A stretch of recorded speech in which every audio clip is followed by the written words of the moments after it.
Okay, looks like most of the attendees have trickled in now. So good afternoon, everybody. Thanks for joining our session today on closing experts and written materials. We have 4 esteemed panelists for you today: Zul Verji, Nina Gupta, Sangeeta Punyamurthy, and Justice Ola Malik. The structure of today's presentation will be that Sangeeta will first present on experts, followed by Nina on written materials, and Zul will lastly present on closing submissions. Justice Malik will comment on his perspective from the bench for each segment. So I'll just briefly introduce every panelist now. So first we have Zul Verji, who's the managing partner of the Vogel Verji downtown office in Calgary, Alberta. During his 25 years of practice in the insurance and commercial litigation field, Zul has been involved in a number of complex litigation matters. Zul has appeared before all levels of court in Alberta and the Federal Court of Canada on a wide array of civil litigation matters. Zul is recognized as a leading lawyer in the field of civil litigation and has been recognized annually by Best Lawyers for his expertise since 2013. In 2014, Zul was named Best Lawyer in Canada by Best Lawyers. Next, we have Nina Gupta, who is a partner at Gowling WLG's office in Toronto. Her practice focuses on a broad range of employment and human rights matters. In 2002, Nina was awarded Queen Elizabeth II Golden Jubilee Medal in recognition of her service to the legal profession and the community at large. She received a Lexford Zenith Award in 2017 in recognition of her demonstrated excellence and thought leadership in the legal profession. Next, we have Justice Ola Malik, who is a justice at the Court of Queen's Bench of Alberta.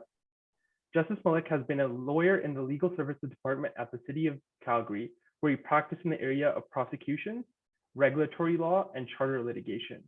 He has written cases involving charter issues, including the limits to freedom of expression in the context of public protest, and is often asked to speak on developments in the field of municipal prosecutions. In 2019-2020, he served as the president of the Canadian Bar Association for Alberta. Next, we have Sangeeta Punyamurthy, who is a partner at the DLA Piper office in Toronto. Sangeeta practices intellectual property litigation and has over a decade of experience in litigating copyright, patent, and trademark matters. Sangeeta has appeared as counsel in 2 appeals before the Supreme Court of Canada, as well as in matters before the Federal Court, the Ontario Court, the Trademarks Opposition Board, and the Competition Tribunal. Sangeeta has been recognized by Best Lawyers in Canada for expertise in intellectual property law. So thanks for the panelists for joining us today. We will first start off with Sangeeta, who will speak on experts. Thank you, Paul, and thank you to all those attending today, and kudos really to SABA for putting together this CLE.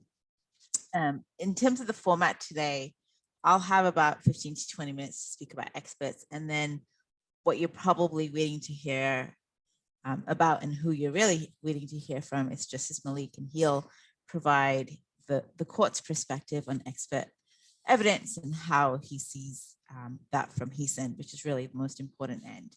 To begin, I just want you to appreciate the lens that I will be putting on this presentation. As Paul mentioned, I'm an IP lawyer, and so I practice primarily in the Federal Court of Canada and on patent matters and copyright and trademark matters. So that is the perspective I'll bring today. However, my comments are also general comments as it relates to experts. And there's others on this panel here who practice in other areas and can provide value. So I do have a quick PowerPoint that I'm going to share with you now. And hopefully you can all see that. What I want to do in the next 15, 20 minutes or so is spend about 5 minutes no more speaking about the role of experts. You may be wondering, why are we talking about the role of experts when this topic is about examining and cross-examining experts at trial? Really, the role of the expert gets into everything from their report, what they're speaking to in court, etc. So as you'll see, it overlays everything. And then I'll try and spend about 10 minutes about examining experts, and then of course about cross-examining experts before you hear the court's perspective. expert evidence. Why do we have it? When do we need it?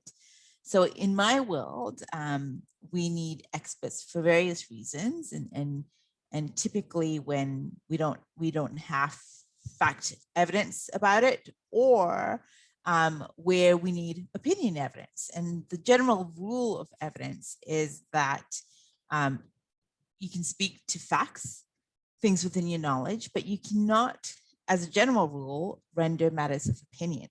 However, there is an exception for that. First of all, why do we have that general rule? It's because we want the best evidence in court. We want the facts that a witness observed, and we want the witness to speak about those facts or his or her observations, and not what they think or what they think should have happened, or what they think on any area. So not their opinion, but their facts. So the one exception to this is expert evidence. If there is an expert, he or she can provide opinion evidence. And that is something that's going to assist the court. So let's just speak briefly about the role of an expert. It's just moving on here. I'm just going to move things around so I can see things. What is the role of an expert?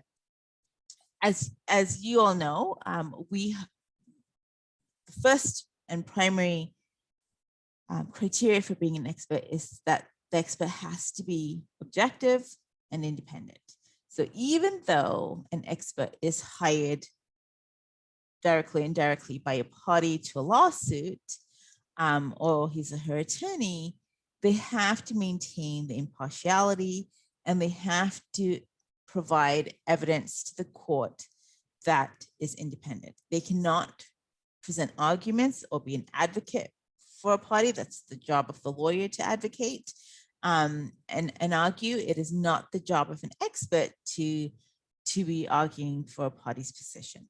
And the overriding, and just so you know, and I'm looking at slide 3 right now, I'm taking this from, so in the federal court, there's the code for expert witnesses. And this is the code, this is taken from the code for expert witnesses as included in the federal court's rules. And the federal court also says that there is an overriding duty to assist the court impartially on matters relevant to his or her area of expertise. So I initially started bolding certain words, and you can see that I started with impartially, but as I was going through it, I realized the whole phrase should be bolded, because let's break it down. It's an overriding duty, right? So it's this duty to the court. It overrides any other duty to anyone else, including to the party that has directly and indirectly retained you. Assist the court impartially. It goes to the independent objective on matters relevant. This is important. So you're not opining on something that is irrelevant to the court. It has to be something that is relevant to the dispute at hand, and it's relevant to the expert's area of expertise. So if your area of expertise is molecular biology, I don't care what you have to say, or the court doesn't care what you have to say on race costs. It's not where your expertise lies. So that is the first thing that I want you to have in mind. And this is something that you really need to have in mind as you start looking for an expert. So yes, it's important to consider these things, because this is how you're going to attack an expert at trial. But it's also important to have these things in mind as you think about who to retain, and how to prepare his or her report along with the expert. The other thing I also want you to have in mind is the role of an expert when it comes to hot tubbing.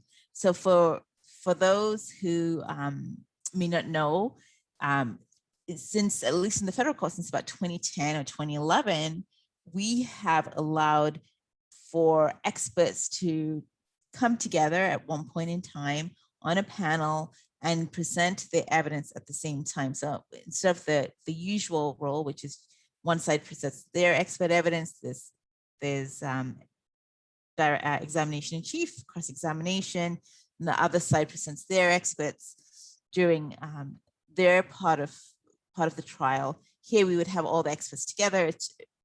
traditionally called hot tubbing, the theory being all the experts to get together in a hot tub. And because they're speaking to one another, they'll be looking to collaborate and deliver points on which they agree and points on which they disagree. And so therefore, it's easier for the court to get to the heart of the matter and the heart of the disputes between the expert. But whether it's the regular procedure at trial or whether you've got a hot tubbing or expert conference, the same rules apply. And again, this is from the Code of Conduct for Experts. And what you'll see is the expert must exercise independent, impartial, and objective judgment on the issues to be addressed. So again, independence, impartiality, objectivity, all important words and overriding. And they must endeavor to clarify with the other expert the points on which they agree and the points on which they differ. So it's a conversation not just between the lawyer and the experts, but it's also a conversation between the experts. And these are the things that you have to have in mind. So to me, those principles are going to be paramount, whatever you're doing with the expert. So with that in mind, let's move on to the next slide. So, sorry, the next slide, slide number 5, just talks about some sources for you to consider. I mentioned the Code of Conduct for Expert Witnesses from the Federal Court. The Advocacy Society has some great materials. You should also look at the rules of your various provincial courts, as well as other organizations that provide guidance and expert testimony. So just jumping ahead, let's talk about the admissibility of expert evidence. And this is what, this is from a Supreme Court of Canada case, R versus Mohan, and this is what they had, the Supreme Court had to say about when expert testimony is relevant. So they said it has to be, when expert testimony is admissible. So first, it's got to be relevant to a material issue. That makes sense, because if it's not relevant to an issue in the case, then we don't really need to hear about it. 2, it's got to be necessary to assist the trier of fact. And what the courts have said, and in particular, the Supreme Court of Canada said this in Masterpiece about 10 years ago, is if the evidence is within the knowledge and the experience of the judge, of the court, then we don't need expert evidence. It's only admissible when the evidence is needed to assist the trier of fact. 3, it has to follow the rules of evidence. So if there's some other reason why this evidence has to be excluded, then it should be excluded. And then finally, it has to be a properly qualified expert. So it could be that someone can speak to 1, 2, and 3, but it's not an expert in that area, in which case they would not qualify. Jumping on that to examining an expert. So what we typically do in our federal court rules is the expert reports are exchanged well in advance of the trial, so there's time for responding expert reports, reply expert reports, and you know who your experts are.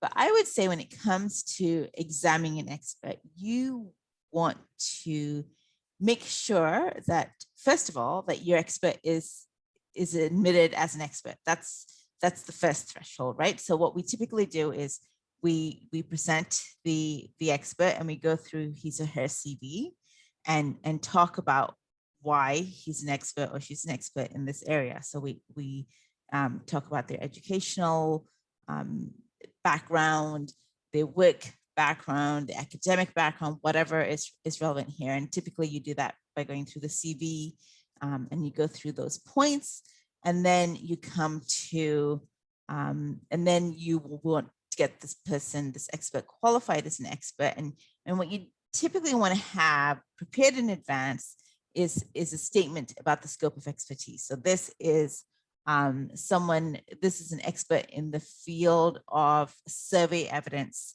in marketplaces. This is a forensic expert on the area of pediatric assaults. I'm not a criminal lawyer, so I'll let those on my panel correct me, but that's how you want to qualify your expert. And you don't want a generality. You don't want to say this is a scientist, this is a molecular biologist. You want to give very specifics. This is a vaccine expert vaccine adjuvant experts. You really want to go into specifics of your expert. You want to have them admitted as an expert. Typically, that can be done on consent. But even if it's not qualified on consent, if the expert is not qualified on consent, you still want to go through the credentials and walk through why he or she is an expert. Because remember, you are explaining all this to the judge or to the jury, and you want them to understand.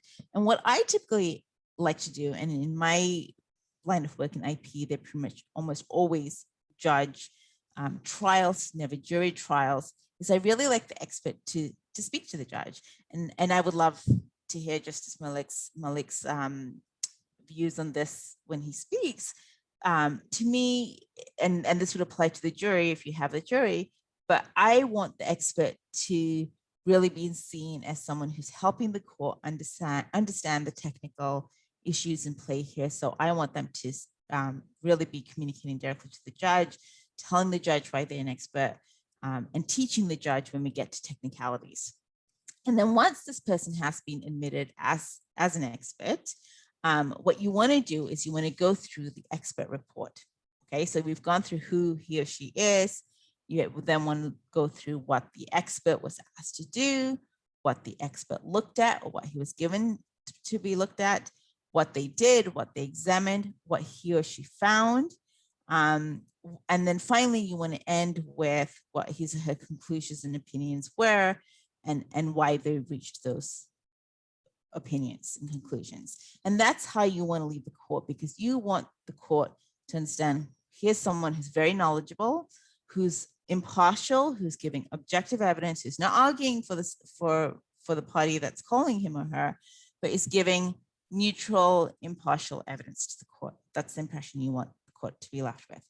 I want to make sure, this is not my final point of the examination, because I like to end with the opinions and the conclusions, but I want to make sure somewhere in there that if there are any weaknesses, that my expert is addressing them in chief, because that gives us a chance to get ahead of the issue rather than it being aha and then being attacked on cross-examination.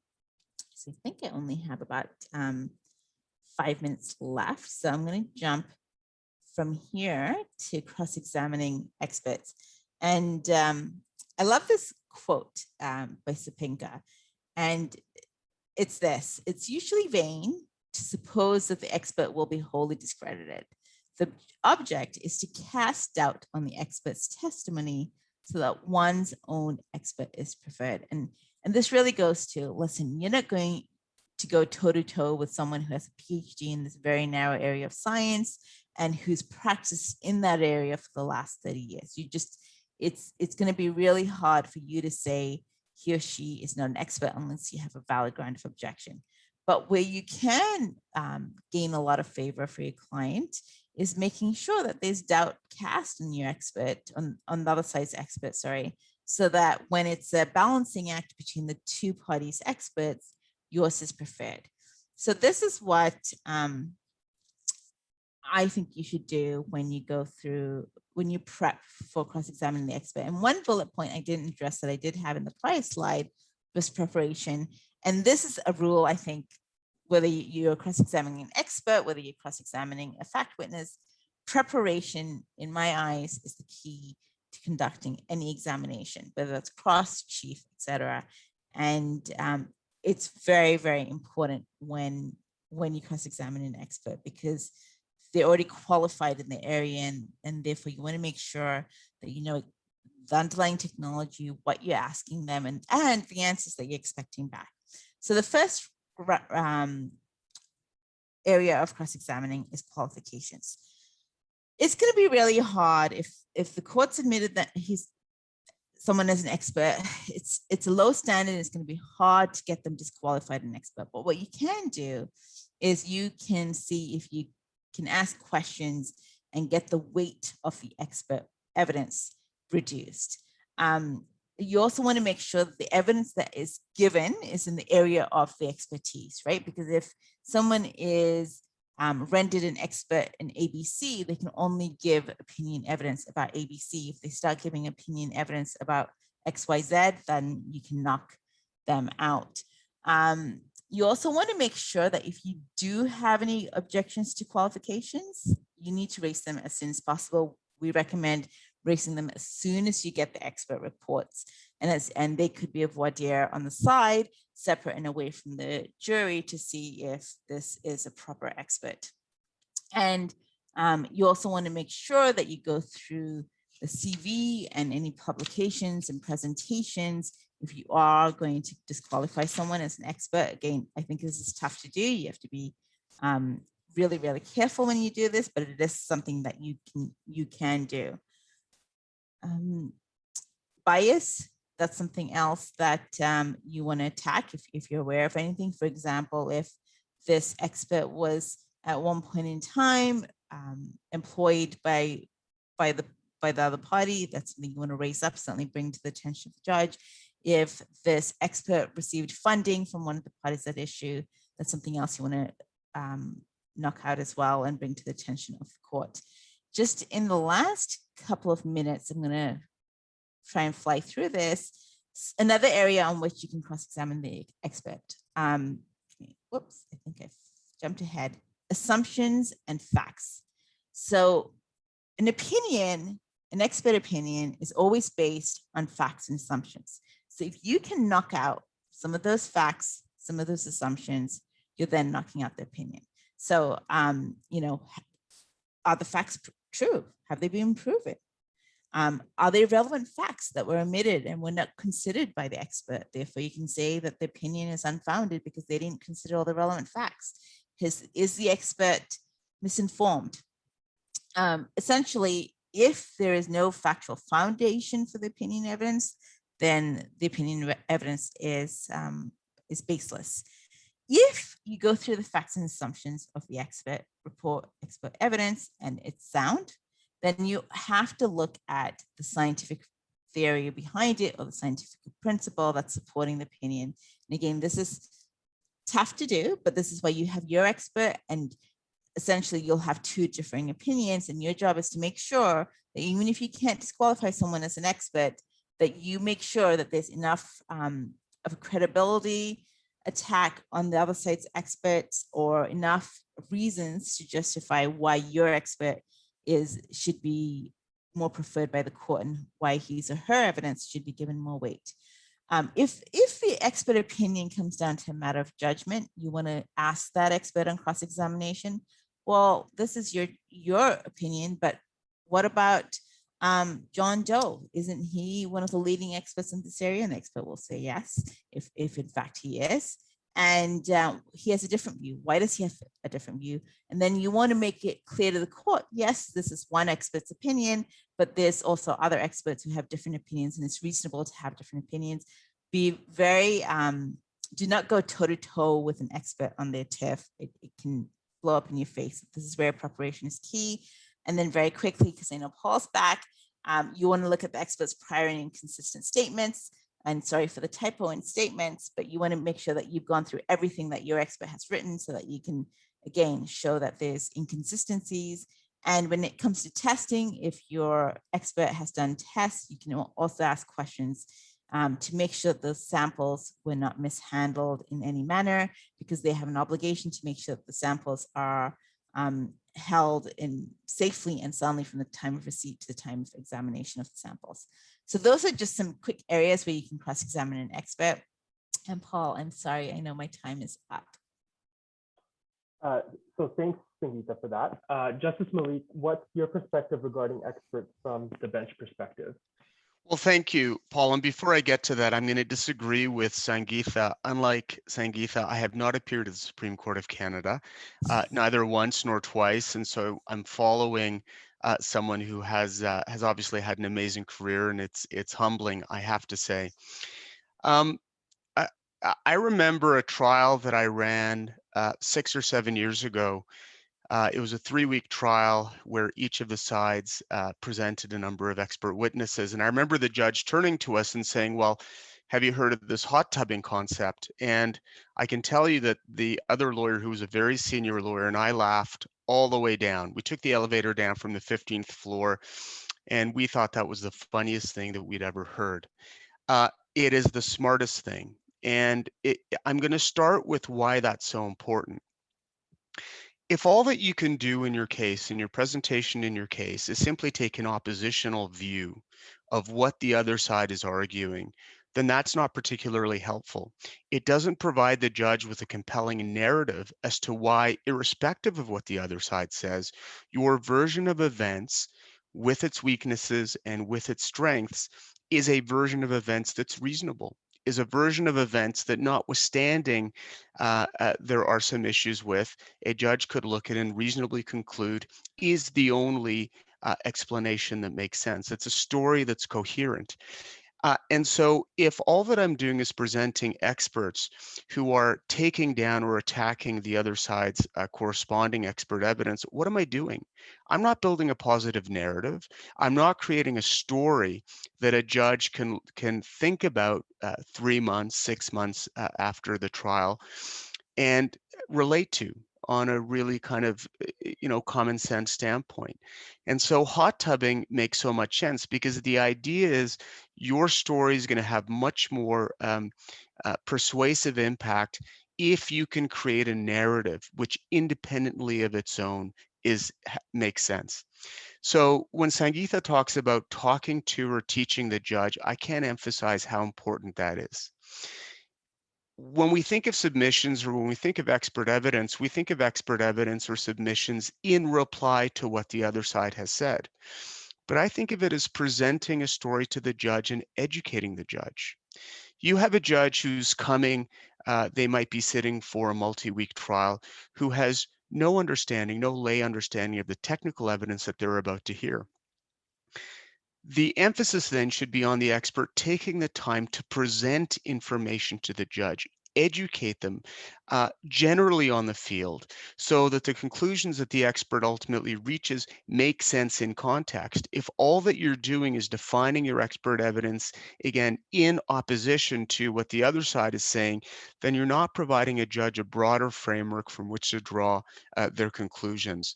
And so it really is about teaching. It's a teaching moment. And I think that's where it's really critically important, even where the other side agrees on the credentials or even the area of expertise in which the judge is going to give expert evidence on, to go through the credentials. Yeah, that is a teachable moment to talk about the kind of education that goes into developing that kind of expertise, explaining some of the practical experience, understanding, allowing the judge to understand how the expert's background allows them to essentially come to the opinions that they do. But again, don't think of it in oppositional or contradistinction terms. Think of it as painting a narrative, a story, a neutral place of starting out. Because if a judge buys your view of the story, which is irrespective of what different opinions people may have, you're really starting at it from a common sense, neutral place from which I think your narrative then makes sense. It's a much more persuasive strategy. The area of expertise, I think there's a temptation to define the area of expertise broadly, particularly on technical issues. I think that you're going to have to narrow the area of expertise. It's much more narrow than it is broad. And so I think that's something you need to think about. On cross-examination, keep this in mind. Unlike a lay witness, oftentimes expert witnesses do this for a living. They are either professional witnesses, but their reputation is at stake. They may have spent a career or a lifetime advancing a certain view or pursuing studies in a certain area. The opinion evidence that they're about to give is going to reflect on their credibility, their status. It has an impact on their reputation. Be very careful about how you approach expert witnesses. They are not lay witnesses that you can confront unless there are exceptional circumstances for doing so in an aggressive tone. I think you have to be very polite, even when it drives you crazy. I think you have to respect the fact that these are people who've spent much of their career, if not their entire career, devoted to an area of study or an area of vocation. And judges are going to look and frown on, I think, any what would be seen as disrespectful treatment of an expert. It's very rare to have a home run with an expert. In other words, to undermine their credibility completely. I think what you can do, as Sangeetha said, is really chip away either at the assumptions that they're making, their impartiality certainly, and to narrow the scope of their opinion as much as you can, and work on weight and the weight that it ought to be accorded. So I see Paul on the screen. Time's up, but those are some of my thoughts. Thank you. Thanks, Justice. Next, Nina will offer her perspective on the use of written materials at trials. Thank you very much. And I have to tell you that I really enjoyed the discussion regarding experts, because I'm in the middle of a whole battle involving experts. And I had to smile because some of the techniques that were being discussed are ones that I'm considering right now. I wanted to talk about a few things, and a written advocacy is an art, and advocacy is an art. And what that means is you as artists will develop your own style, and all we can do as a more experienced counsel is give you some tips. Now, one of my favorite individuals for written advocacy is retired Ontario Court of Appeal Judge Justice Laskin. And he not only wrote about the importance of written advocacy, he actually took an active part in teaching lawyers about written advocacy. So his first tip was, and I think it's a really important one, is get to the point. He may have had a more elegant way of saying it, but he was very clear about making sure right at the very beginning that you get to the point. What is the key issue you want the judge to look at? Secondly, you have to talk in terms, and I do employment law where it's really important to talk in human terms, and I represent managers and employers. So sometimes I feel that that's really hard to humanize, but there is a human story about why an employee was terminated. Was it a restructuring? Was that employee a poor employee? Was there a pandemic impact? We need to tell the human story. And if you don't, you can lose it. Now, how do we write effectively? And everyone's going to have different tips. I can only tell you what my tips are. Number one, I actually like to do a point form of what I think are the key issues in the case. That point form, I will then create subpoints essentially as to how I'm going to prove or establish those points that I've established. That eventually becomes a roadmap of what I want to write down. I really prefer short, simple sentences. I know all of us can write really elegant 19th century prose, but I think with the workload the judges have, you're asking a lot. So make it easy, keep it simple. I like using headers and subheaders. I believe that if you have a complex case, there are some, and even if it's not so complex, there are some things you can do to make the life of a judge easier. And remember, at the end of the day, we are artists who have an audience of one, if we're in front of a judge alone, an audience of three, at least in Ontario, if you're in the Court of Appeal, sometimes five, but usually three, and perhaps an audience of six, if you're in front of a civil jury, and you have to think about who your audience is. If I'm opening, so you're actually going to do something at trial and you're going to do an opening, I don't want to tread upon other speakers' time or topics. I actually hand up a cast of characters. Think about the fact that as an artist, you might actually want to think of yourself as a producer of a play.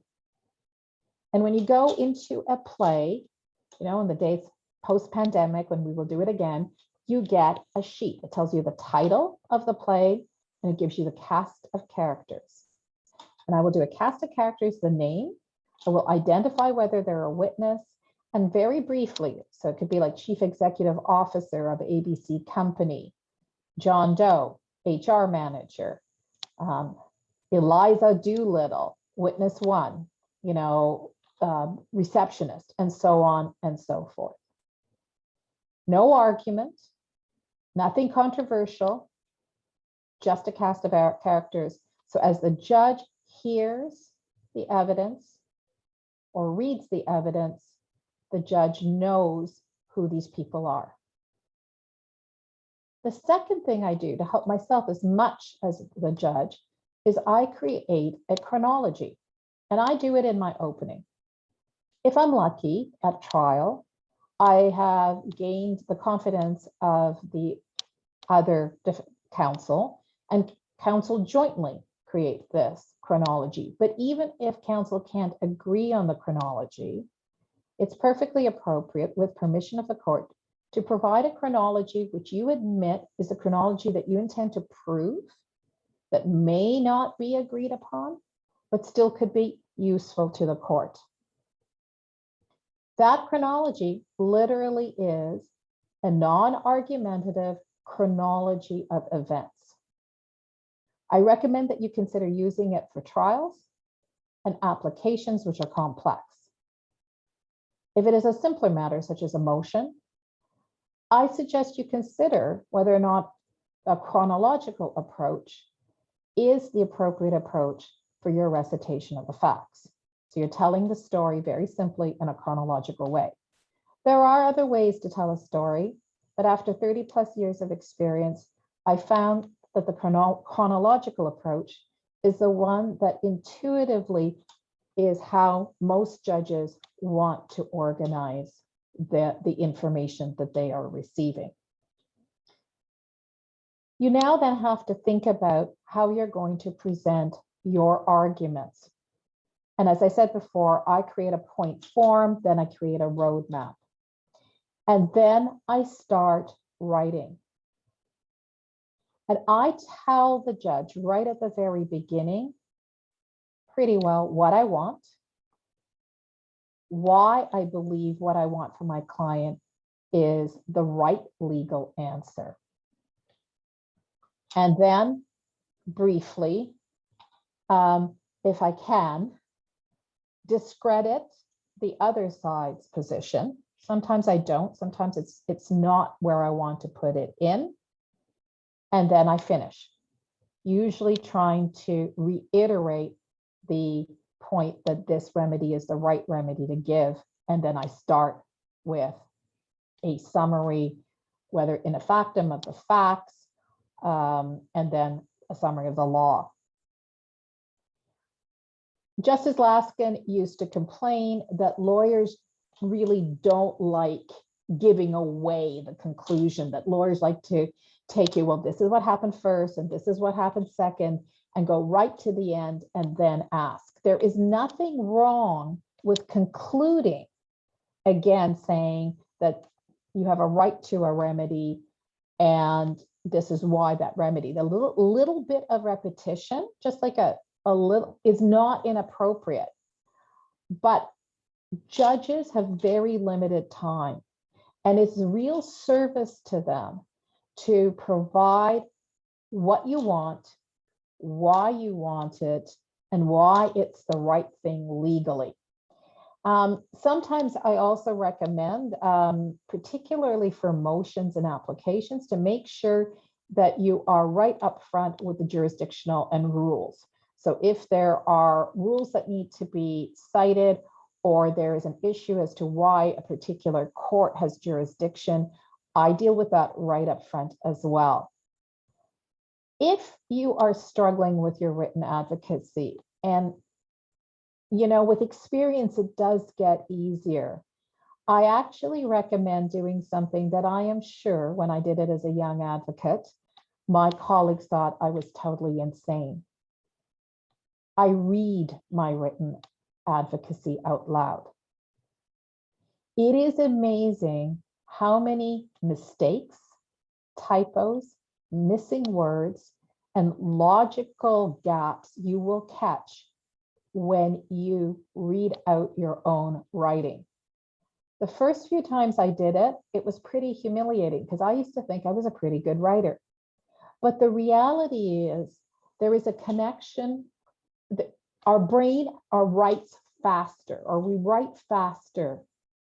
And so sometimes when we write faster, we miss things, or because we know our cases so well, something that is intuitively obvious to us doesn't actually make it on paper. Perhaps I'm the only one that has had this problem, but somehow after 30 years in law, I don't think so. So when you read out your written advocacy, I find the following happens. One, your sentences become shorter and clearer. Two, you catch mistakes you've made, whether they're, again, typos or logical gaps.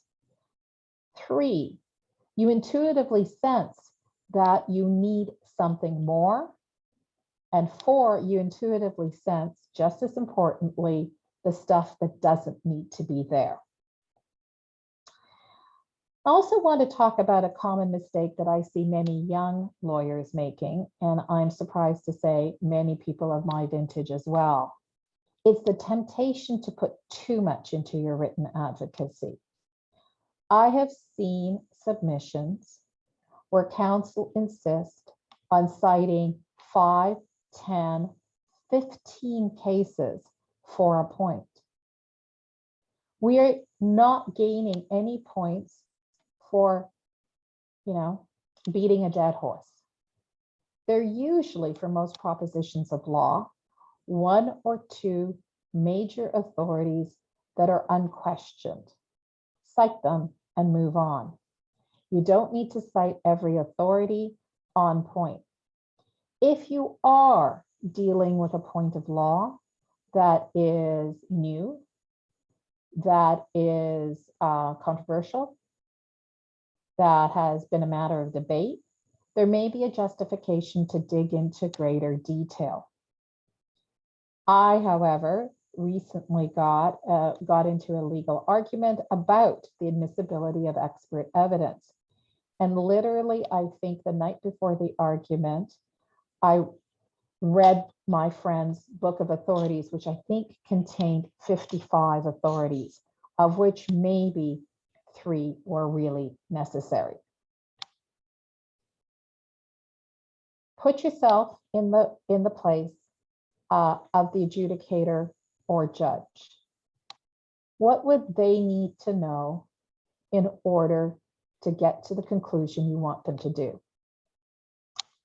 Finally, and it's hard to do this, grab a friend in law, or better yet, grab a friend who is not in law and ask them to read your written submissions or writing. Somebody who's completely unfamiliar with your case. They will be able to give you feedback because they're exactly in the position of the judge or jury or appeal court that will be reading your materials. And if they can't follow your logic, if they can't understand how you got from A to B to C to Z, that is invaluable feedback. I would give you 2 or 3 more tips, and Paul, you can always shut me off. One is create a reputation for writing well and writing accurately. What I mean by writing accurately, especially if you're dealing with facts, is absolute pinpoint accuracy. We are now in an era where transcripts are easy to obtain. and we're doing so much by Zoom, and you can have transcriptions of the Zoom.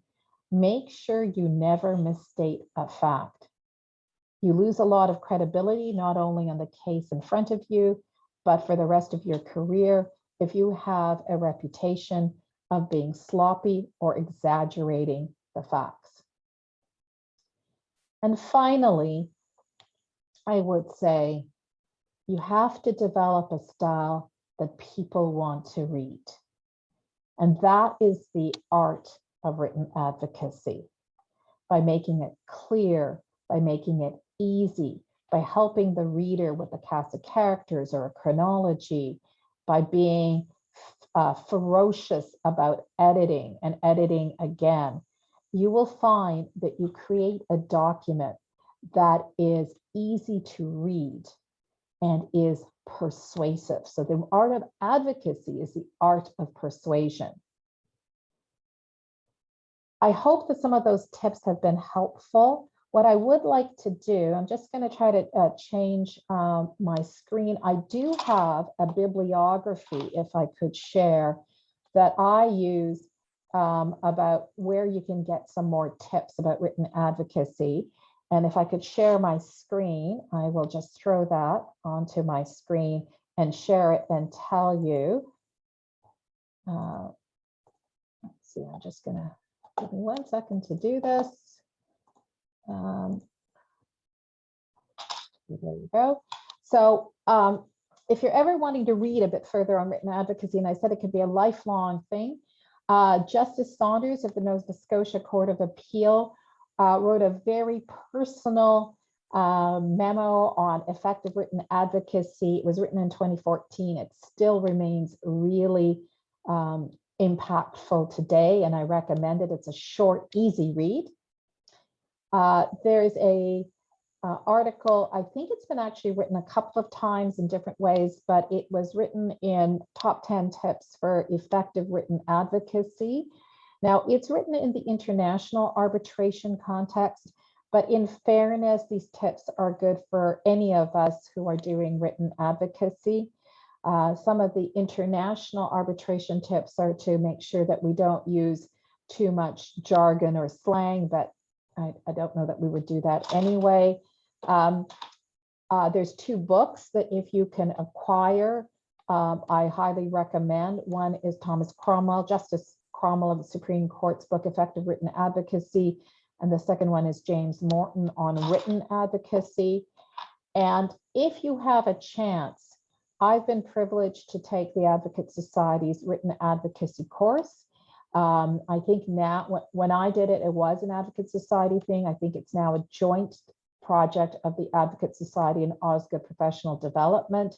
They do it annually. It's usually in the late fall. I've got the link to the event of 2020. I assume they're going to rerun it because they usually are sold out. And I have to tell you, I ask all my associates to take it. The in-person pre-pandemic format was, I believe, a 1-day or 2-day intensive. I think the Zoom version is 2 hours a day for a number of days consecutively, but it will be, in my view, if you're going to do written advocacy, one of the best investments that you can make in your own career, and I recommend it highly. If you have any questions, I'm happy to take them, but those are my remarks. So thanks for your perspective on written advocacy. Justice Malik, is it the best perspective to make a judge's job as easy as possible? Yes. Yes. Again, it's such a pleasure following Nina. I wrote down much of what she said, and frankly, I think that many of her tips are just as germane for oral advocacy. If you can go into chambers and say, you know, Judge, this is what I want, this is why I want it, and this is why I think I'm in right and law, or this is a jurisdictional basis for doing it, judges will be so grateful because they don't have to listen to the 5-minute lead up that is neither interesting nor helpful. I think written submissions is about, it really is about presentation. You know, I attended a seminar years ago on cross-examination, and the one thing that I really remembered was when I say Mickey Mouse, most of us see exactly or pretty close to the same thing that I'm seeing in my mind. And I think advocacy, whether it's written, oral, in whatever form it takes, is about ensuring that the version of events or the story or what I'm trying to communicate is as clear in the judge's mind as it is in mine, that we are looking essentially at the same image, that we're sharing the same understanding. And so often written advocacy becomes how many words we can put on a page or how long it becomes or how many headings or, as Nina said, how many references. Um, More is not more, less is more. And I guide myself by the Court of Appeal rules. So, if the page limit for a Court of Appeal hearing is 20 pages, then if I can't communicate what I need to say in 20 pages, I'm not sure that an extra 10, 15, 20 pages is going to make the difference. Advocacy and written submissions as part of that is an art. And especially for the young lawyers, what's so fun about this profession is that this is a vocation. And you will, over the course of your career, figure out what works for you. And that's going to look different for everyone. But let me just say that in my view, and I think judges have different views as to how persuasive oral advocacy is, written submissions are the first thing typically that I read. I read them in advance. And so that I'm going to have a very clear impression from the written submissions as to, for example, what questions I'm going to press counsel on. I'm going to have very often idea in my own mind as to where it is that I want to go. And so in terms of making a first impression, it's critically important. Now, there's going to be other circumstances where written submissions may follow the oral advocacy, the trial part of it. But for most of the chamber's work, very often that we do, it's written submission. And by the way, it's not only written submissions in briefs, it's also the way in which you may fill out an application form, the way in which you may fill out a notice of motion. The clearer you can get, the better. To the point, I completely agree. It's just like judgment writing. Do you want to read 20 pages to figure out what it is that the court's going to conclude? No, put it up front and then explain your reasons. It just makes it so much easier. I always thought as written submissions is based on a monopoly board. A monopoly board has a finite number of properties, and you want to own those properties that matter. You don't want to own a bunch of properties that don't generate any revenue and that aren't really going to make a difference, because it is finite. And so what you really want to do is strategically every word on that page, every heading on that page, the way in which you've outlined your argument has to be in service of the point that you're trying to make in the most effective way possible. Writing submissions for the sake of writing submissions helps no one. It certainly doesn't help your client. The question is it persuasive and is it helpful for the judge? I have an 11-year-old, and my view has always been that when I was a lawyer, if I can't explain my case to my daughter in words that she can understand, then I'm not going to be able to explain it to a judge. And the same thing goes for written advocacy. Short sentences, use the direct active tense. Be clear about what you're saying. Judges will have seen, in many cases, it all. It will be the 538th application with a slightly different variation that the judge will have considered. They know the law, they know the context. Why? Where there's no question about what the standard of review is, or where there's a principle of law that's being contested, why do you need anything more than a case, or simply stating that I adopt the cases and the authority and the argument on that point that my friend is making? More does not make you look smarter. Less makes you look smarter, particularly where you can kind of cut to the chase and get to the argument. So I've written down some of the comments that Nina made. I really like the idea. I've heard the suggestion of reading your judgment for judges. Read your judgment out loud, because so much of the work that we do takes place at the editing stage, and that's where you're really cutting, finessing. And so I think that's a suggestion which I will take away, Nina, and I can tell you all, I'm working on a judgment now, and I'm going to try that. And what'll be very interesting is to see what I identify as superfluous or what I take out or what I realize needs to be changed. So I think many of the suggestions that Nina has made with respect to written advocacy, I think apply, frankly, just as easily to oral advocacy. Um, uh, any of you who walk into chambers, what do you want? Why do you want it? And what's your jurisdictional basis, or why are you right in law? The judges, the big complaint that I hear from judges all the time is it takes them 5 minutes, 10 minutes to tell me what it is that they want. And so I think that's really great advice. So those are my comments. I thought that was, again, just very useful. Conclude first, be direct about it. Don't let the judge guess. The less work the judge has to do, the better. And so I think that's just effective presentation. So thank you.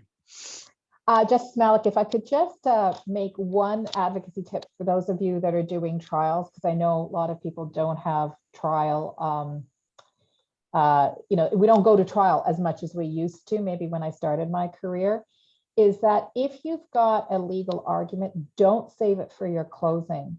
Actually hand it up at the opening. Our trial judges in particular, at least in Ontario, are judges of general jurisdiction. So you may be doing an employment or criminal law case, but they may be a family law lawyer or a tax lawyer by profession. So they want the Coles notes on the law.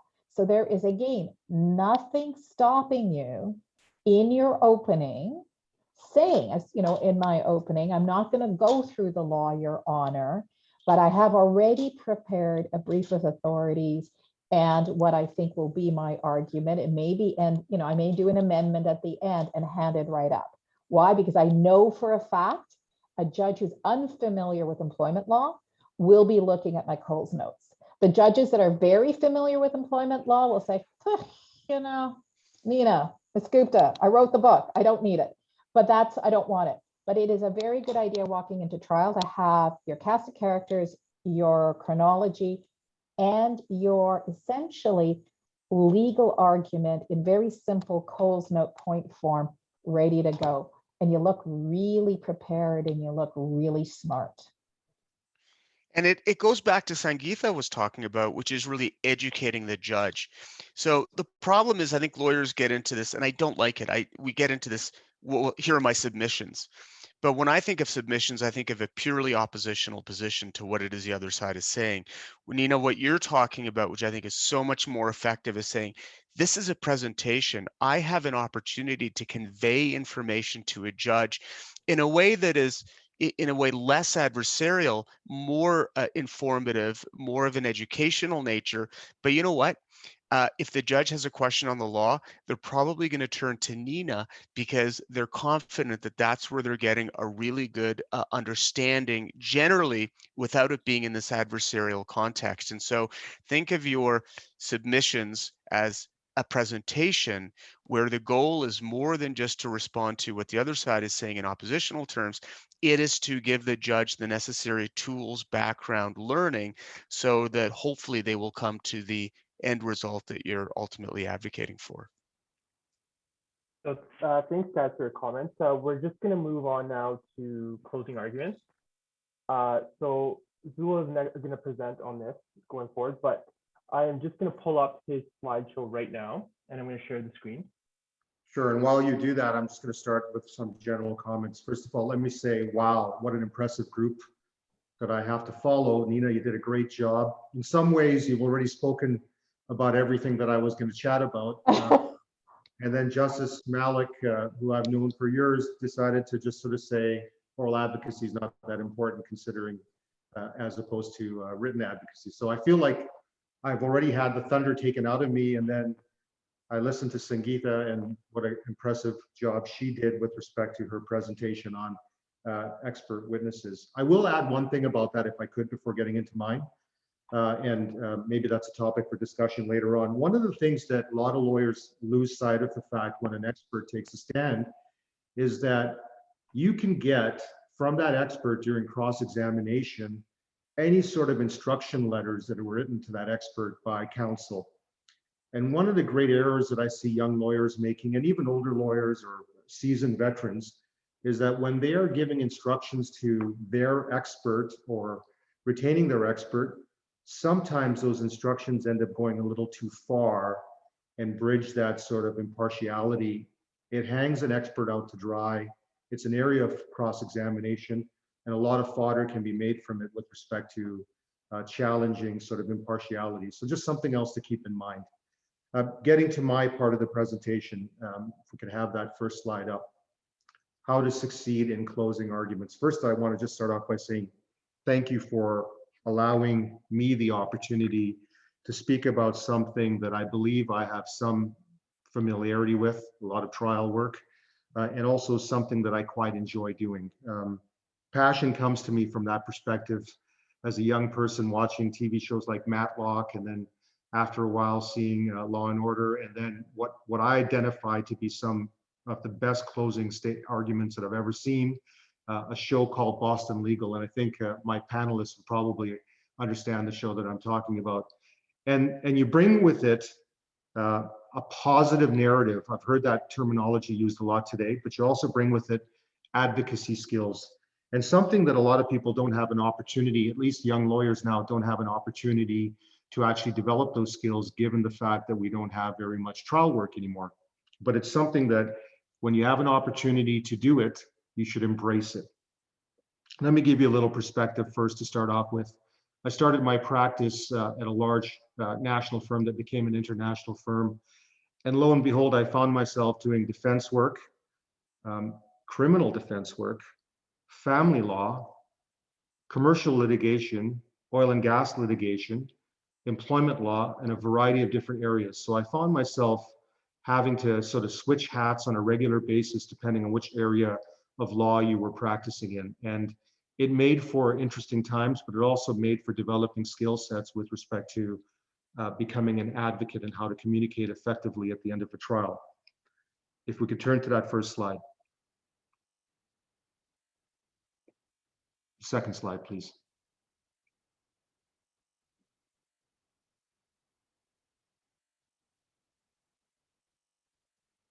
So the key point here is success starts before the trial commences.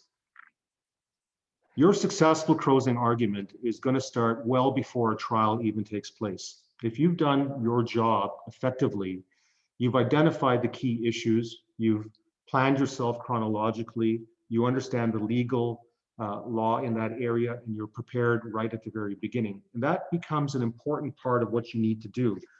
And so what I say to you, one of the keys is to plan for your closing even before the trial starts.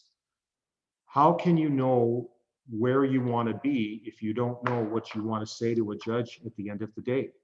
You need to give some thought to that, because before you step inside that courtroom, that overall strategy has to be in place so that you understand how you're going to allow that trial from your perspective to unfold. Understand what the evidence is that you need to obtain. All of this is pre-trial work. How best you can get that evidence from the witnesses that are going to be testifying, and to the extent that's opinion-based from the experts. How you can highlight the evidence in the most effective manner. So that takes place during the trial process, because you want to make sure that's there. And then also what legal authorities impact the issues in dispute. All of this is before the trial even starts. Paul, if you could go to slide number 3. Now, this is just a general background, sort of nuts and bolts as to how a normal closing takes place. These are the elements that need to be there. Sorry, back a slide, number 3. You need to provide a concise summary of the key evidence. Again, key words: concise and summary and key evidence. As Justice Malik has stated, and as Nina mentioned a little while ago, you can go down that rabbit hole of focusing on information and evidence that has no bearing on your case. You want to be highlighting clearly what's key to you and make sure that you're concise in your language. You want to consider whether there are inferences to be drawn, and draw those inferences. Take the trier of fact to the areas you want them to draw the inferences. Address the positions of the opposing party. Might as well do it. You need to do that. And review all applicable legal authorities and apply that to the issues and evidence. Simple 4 steps to summarize how a proper closing will take place. Now you can deviate on that. Nothing wrong with deviating, but you need to make sure that you've covered these areas at the end. You could turn to the next slide, Paul. Now, I've got this area titled as Pillars of Successful Closing because these are sort of central points that I believe every successful close will either have or some element of this. Your successful close should work in concert with the opening. Again, I think Nina said that and Justice Malik said it as well. The opening introduces a theory of your case, and not everyone decides to take the opportunity to make an opening, but I don't know why you wouldn't.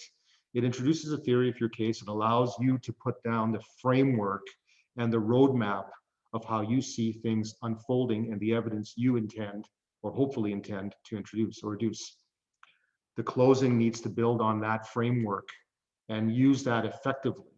And one of the tools is to tie it back into what the statements were in the opening.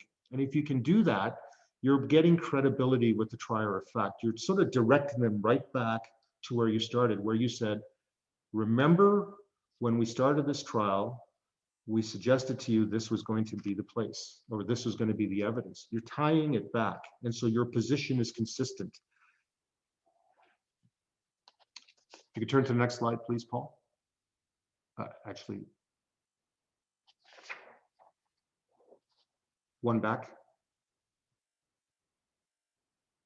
There we go. Sorry, no, one more back, right there. Apologize, Paul's doing his best and I am too. We had some technical difficulties, so he's trying to navigate as I'm talking.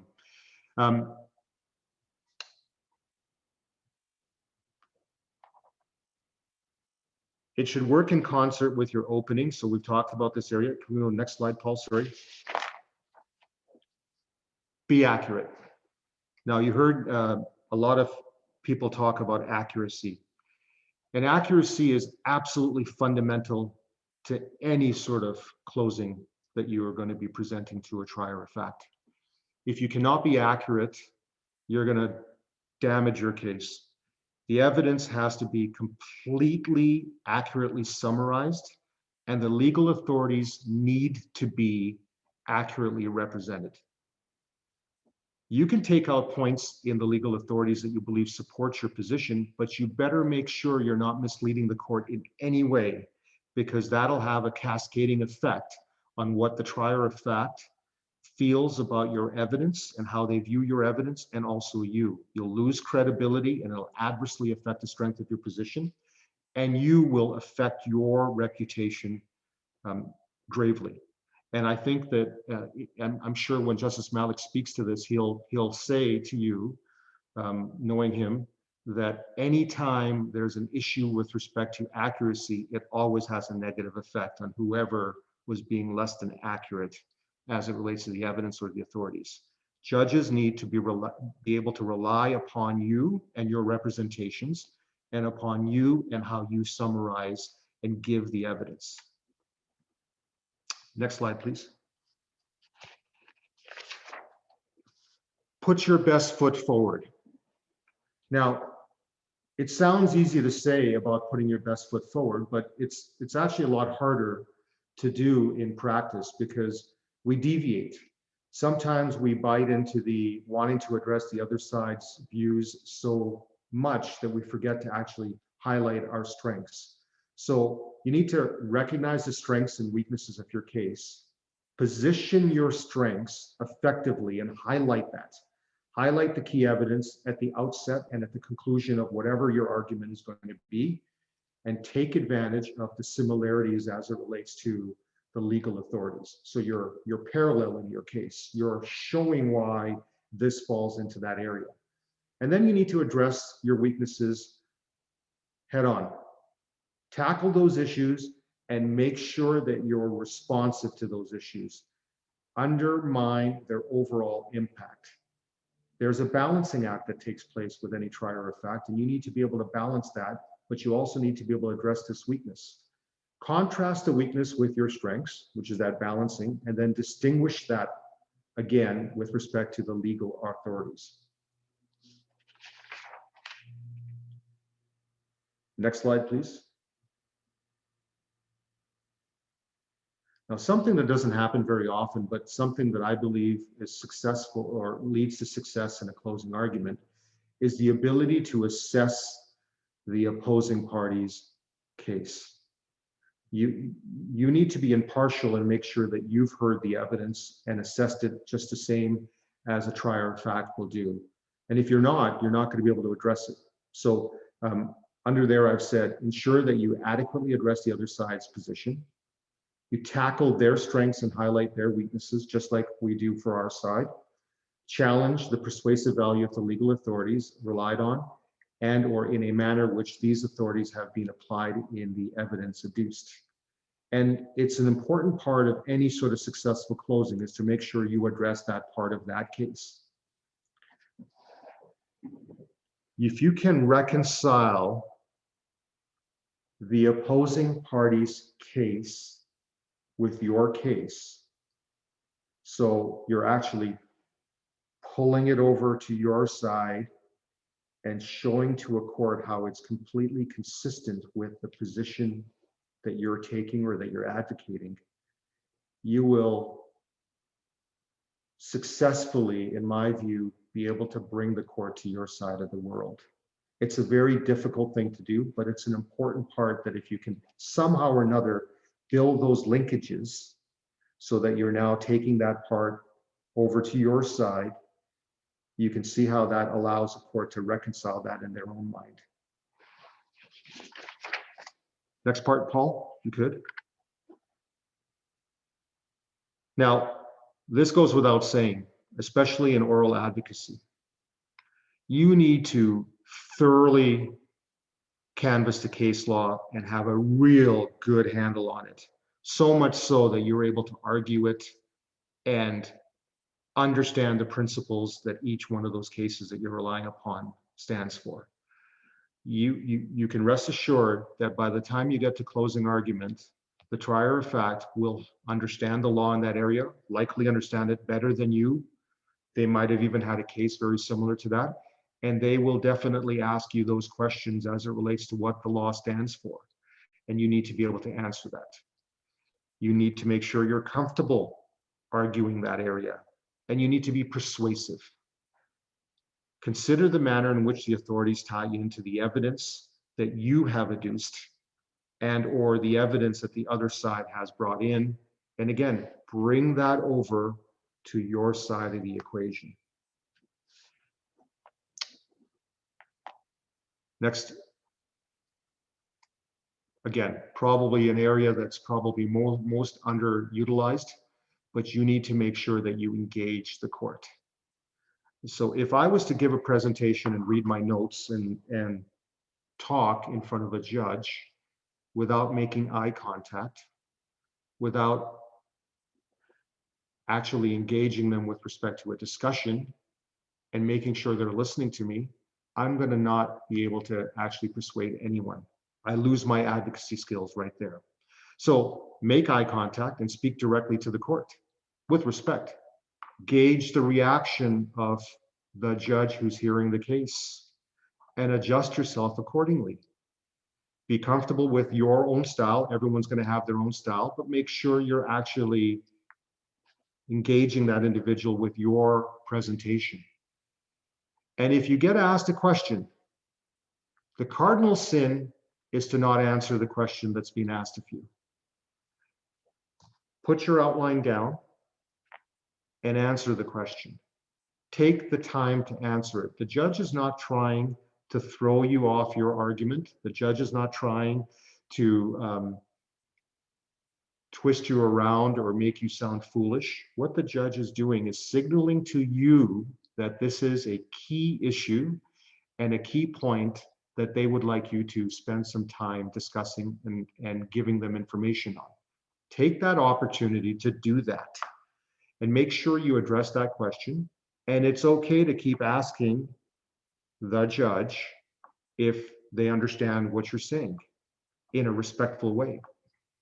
Once you have a judge asking you questions, you've established a dialogue. you've got them interested. They're actually listening to what you're saying, and you have the best opportunity to try to be an advocate in that particular sense. Next.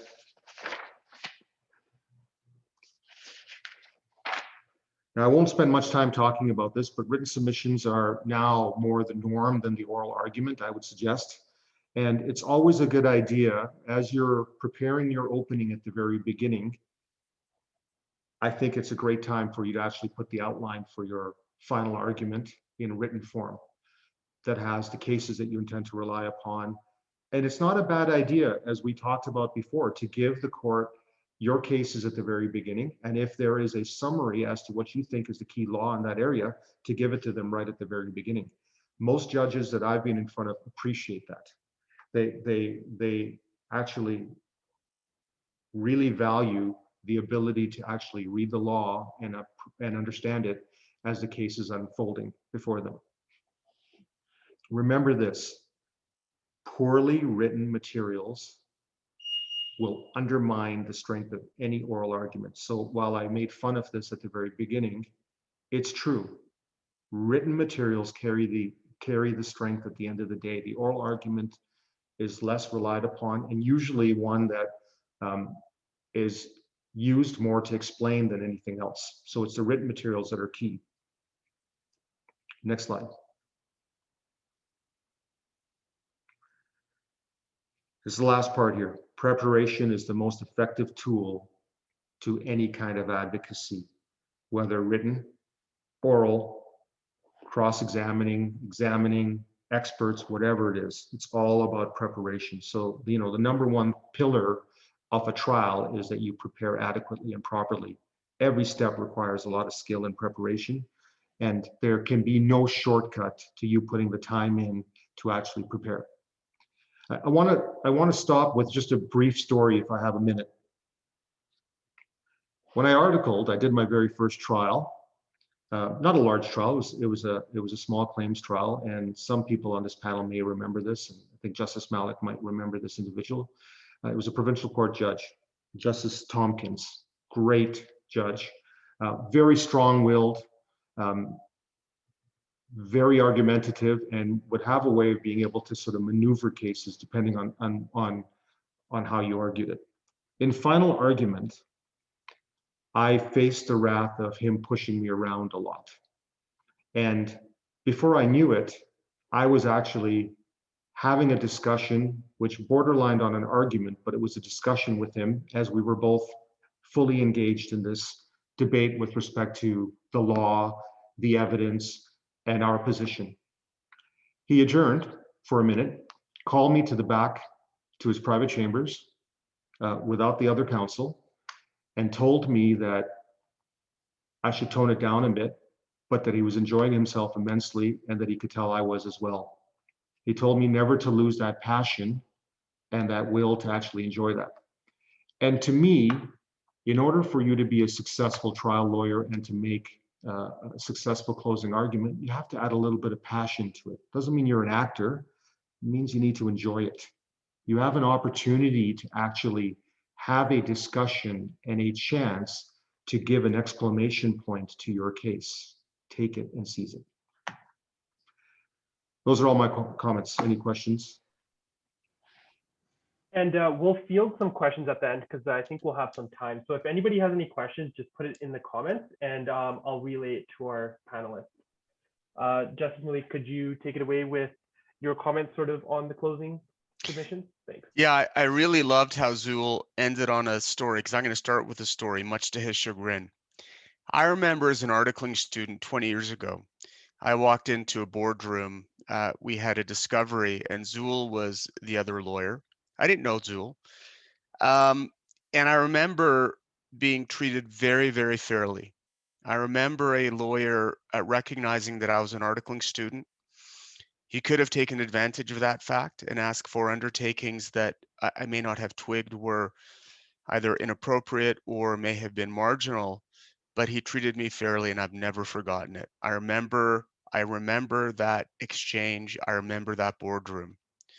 Here's the point about that story is that we define our culture. Each of us has a culture, and that is a decision that we make. We decide how we treat other lawyers.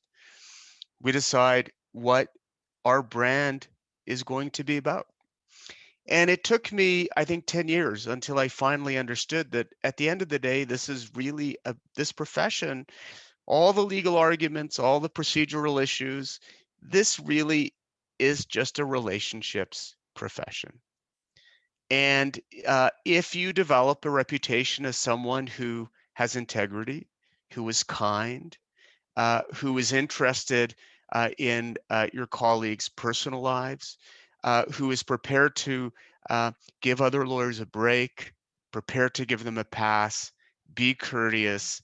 You never know who you're going to end up in front of, and you never know who your colleague may one day be. And lawyers often forget that. They think that to be successful, you need to drink the blood of your enemy through your enemy's eye socket.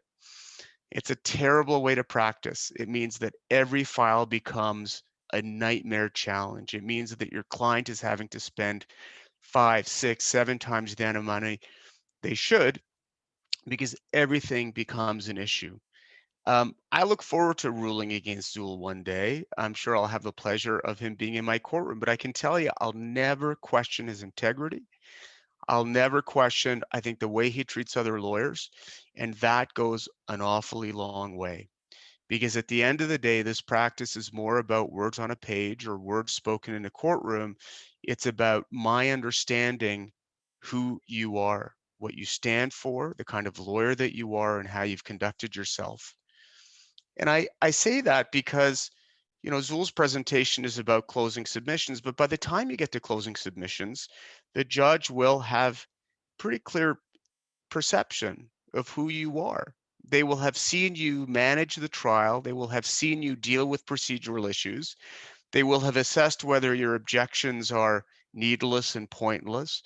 They will have assessed your conduct with the other lawyer just through body language, whether the two of you are getting along, whether you're making snide remarks, whether you're prepared, whether the facts that you are alleging are, as Zool said, accurate.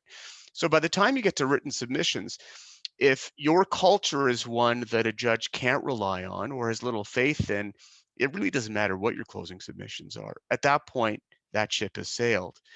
And so what's really important is that the closing submissions really are, I think, very much a summary of how you've presented and the image that you've presented. And I think that if you've done the work, if you've done the preparation, then I think your closing submissions really should be the capstone of all that work that you've put into it. Often that's going to be many, many years of hard work that not only you, but your team have put into it. And so culture matters. And I'm really going to encourage you to think about what is your culture. I want you to ask yourself, what do I stand for? If my name were to come up in the judges' chambers, what would they say about me? Would they say I'm aggressive, passionate, accurate, that I'm pragmatic? And it may be a combination of those things, but I think it's really critical for you to think about that. When I did charter litigation, the first thing I always thought about was what my closing submissions would be. And so, because in closing submissions, you're often identifying themes, and those themes are often very, very compelling. They're the threads that run through the entire case. And there's usually only a couple of them. At the end of the day, judge walks away, even from a 2-3 week trial. It's no different than continuing legal education.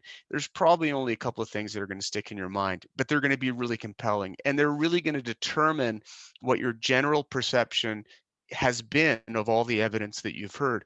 And so I think Zool's tip, which is make sure that you can thread, that there's a thread that runs all the way through from your opening statement to your closing. There has to be coherent narrative. And if you keep coming back to the same arguments or the same themes, by the end of that trial, the judge is going to understand exactly what your case is about. He will be able to describe the issues in that case in a 2-minute elevator ride because he's heard it all the way through. There's no confusion as to about what it is that has to be determined.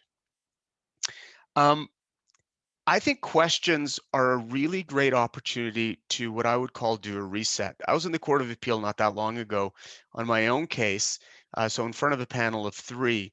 and I got a number of questions. And if one of the judges has a question, my assumption is that all the judges may have a question.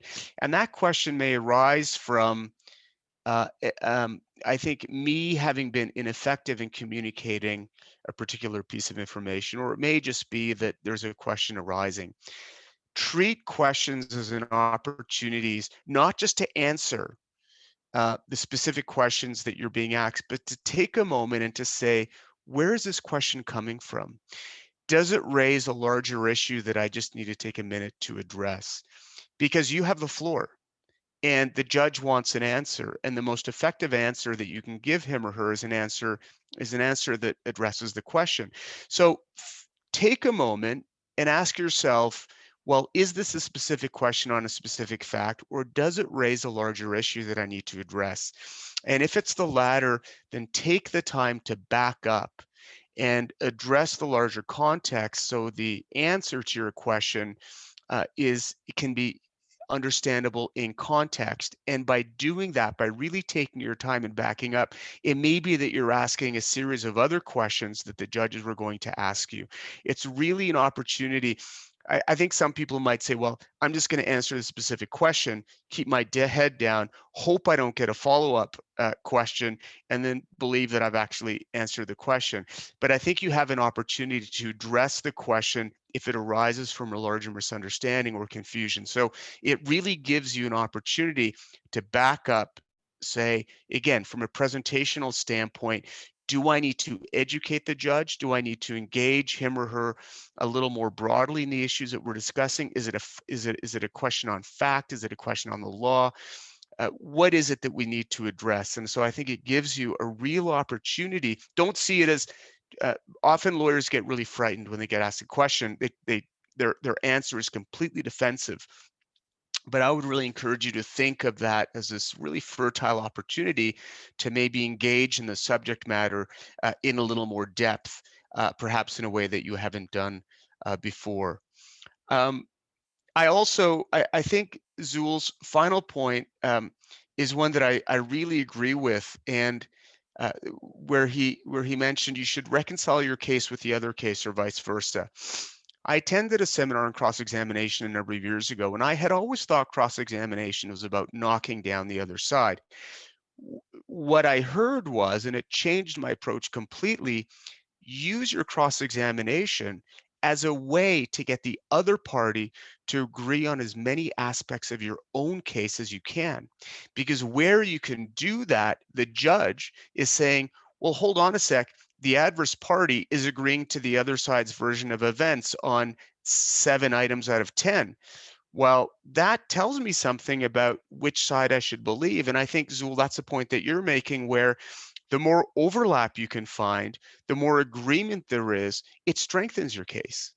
It strengthens your case in the version of events. And so I think that, again, the problem is that when we take a purely oppositional view, we say, well, we're just going to go out and weaken the other case, undermine the other case.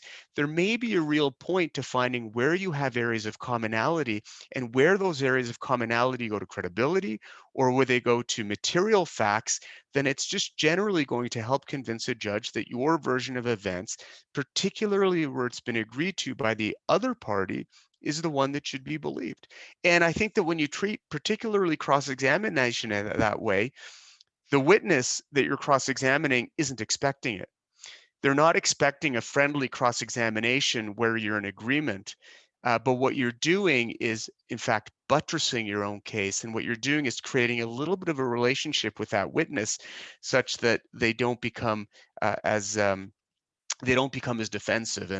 And my view is, I think if the other side if the other witness whom you're cross-examining doesn't think you're out to skin them, then I think they're probably much more open to answering questions in a way that you would like them to. So I think that by the time you get to your closing, you will have defined your culture. There's nothing I can stand less than lawyers who can't concede obvious points. Be reasonable. Come at it from a neutral point. Be reasonable, concede the weaknesses, because oftentimes those weaknesses may not impact your larger argument. But if I see a lawyer who's stubbornly clinging to an argument or a position that just doesn't make sense, I start to question their overall strategy and their overall case. So just some, those are my comments. Thank you. Thanks. And I think Nina had a comment about culture, what you brought up before. Yeah, I wanted to point out that we've been talking about advocacy, and we should also recognize that depending on the kind of practice we're in, 90 to 95% of our cases will settle. And so when you're creating a culture or you're creating a brand, it is important not only to have a reputation as being a skilled and ferocious and confident advocate, it's also important to have a reputation of somebody can trust, have an off-the-record discussion with, have a reasonable discussion regarding resolution. And so when it's hard to believe that many cases actually settle, those, of those sort of ones that settle late, they often settle after the start of trial. So creating sort of, yes, being a great advocate and being a ferocious advocate and a formidable opponent is very important, but it's also important to have the reputation of being someone who can be approached at all times to have a discussion regarding a possible resolution of the dispute, because that's what our clients really pay us for, dispute resolution. So I don't think we have time today for questions, but there doesn't seem to be any in the chat. So once again, thanks to the esteemed panel for taking their valuable time out of their day to educate us and give us valuable tidbits about closings, written submissions, and so forth. Let's just take a second as us attendees to give an applause. Thanks everybody for joining. Bye-bye, everyone. All right.